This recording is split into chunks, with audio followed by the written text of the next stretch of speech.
Hello friends, இன்றைக்கி நம்ம ஒரு சூப்பரான இட்லி பொடி எப்படி பண்ணுறதுன்னு பார்க்கலாம். என்ன தான் சட்னி சாம்பார் இருந்தாலும் இட்லி பொடி வச்சு சாப்பிடும்போது அதோட ருசியே தனி. அதில் கிடைக்கிற ஒரு சாட்டிஸ்ஃபேக்ஷனே தனி தான். கமகமன்னு ஹெல்த்தியான இட்லி பொடி எப்படி அரைக்கிறதுன்னு இப்போ பார்க்கலாம்.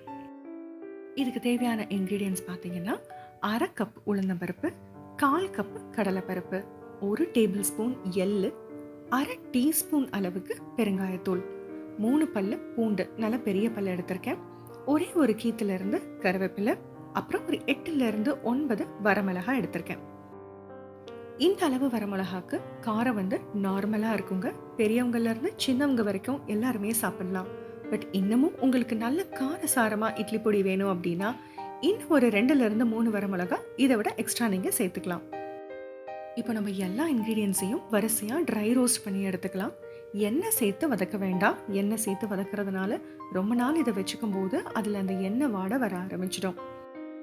முதல்ல நம்ம மிளகாய் வற்றலை ஆட் பண்ணிடலாங்க. ஒரு 2 வதக்குனதுக்கு அப்புறமேட்டு கருவேப்பிலை இலையும் போட்டு ஆட் பண்ணிடலாம். இப்போ கருவேப்பிலையும் மிளகாயும் பார்த்தீங்கன்னா நல்ல சிம்மில் தான் வதக்கணும். அப்போ தான் தீஞ்சு போகாமல் இருக்கும். இப்போ இந்த கருவேப்பிலை இலைகள் வந்து நல்ல கிறிஸ்ப் ஆகிடும். இந்த மாதிரி நல்லா ட்ரை ஆகணும். அதே நேரத்தில் இந்த மிளகாயும் லைட்டாக புசு புசுன்னு உப்ப ஆரம்பிக்கும். ஸோ அந்த நேரத்தில் நம்ம இதை தனியாக ஒரு தட்டில் போட்டு ஆற வச்சிடலாம். அடுத்தது பார்த்தீங்கன்னா எள்ளு. இதை வந்து சிம்முக்கும் கொஞ்சம் ஹையில் நம்ம நல்லா வதக்கி எடுத்துடலாங்க. இப்போ இந்த எள்ளு மற்ற இன்க்ரீடியன்ஸ் எல்லாம் ஆட் பண்ணும்போது நம்ம கைவிடாமல், அதாவது இடையில கேப் இல்லாமல் நம்ம வதக்கிட்டே இருக்கணும். எள்ளும் ஓரளவுக்கு லைட்டாக நிறம் மாறுற வரைக்கும் ட்ரை ரோஸ்ட் பண்ணிவிட்டு தனியாக ஆற வச்சிடலாம். அதுக்கப்புறமேட்டு நம்ம உளுந்தம்பருப்பும் கடலைப்பருப்பும் சேர்த்துடலாம். இதையும் நல்லா கைவிடாமல் கண்டினியூஸாக நல்லா வதக்கிட்டே இருக்கணும். ஓரளவுக்கு சூடானதுக்கு அப்புறமேட்டு நம்ம இந்த 3 பல்லு பூண்டு வச்சுருக்கோம் இல்லையா, அதையும் இதில் சேர்த்துடலாம்.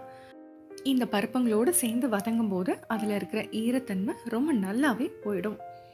ஓரளவுக்கு நிறம் மாறும்போது நம்ம எடுத்து வச்சுருக்கிற பெருங்காயத்தூள் அதை இதில் சேர்த்துடலாம்.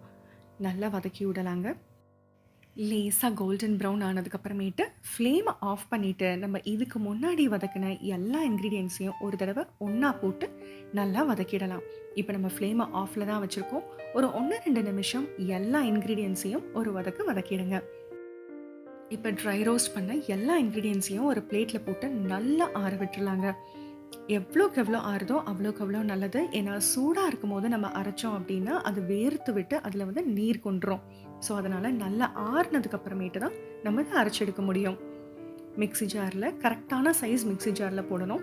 ஏன்னா ரொம்ப பெரிய மிக்ஸி ஜாரில் போட்டு அரைச்சிங்க அப்படின்னா இந்த அளவுக்கு நமக்கு டெக்ஸ்சர் கிடைக்காது.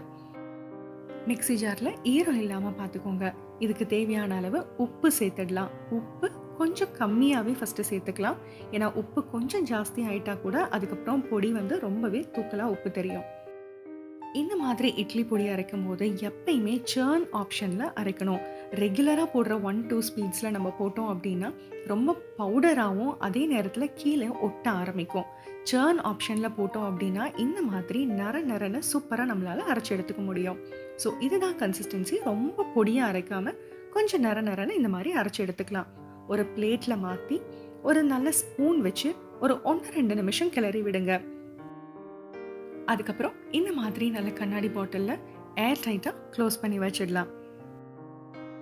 என்னதான் கண்ணாடி பாட்டிலில் இருந்தாலும் இந்த மாதிரி பொடி ஐட்டம்ஸை நம்ம ஃப்ரிட்ஜில் வச்சு யூஸ் பண்ணும்போது அது இன்னுமே ஃப்ரெஷ்ஷாக ரொம்ப நாளைக்கு சூப்பராக இருக்குங்க. பொடி இட்லி பண்ணுறதுக்கு, பொடி தோசைக்கு எல்லாத்துக்குமே இந்த பொடி சூப்பராக இருக்கும். கண்டிப்பாக ட்ரை பண்ணி பாருங்கள். ட்ரை பண்ணி பார்த்துட்டு எப்படி வந்ததுன்ற கமெண்ட்ஸை எனக்கு ஷேர் பண்ணுங்கள். தேங்க்யூ.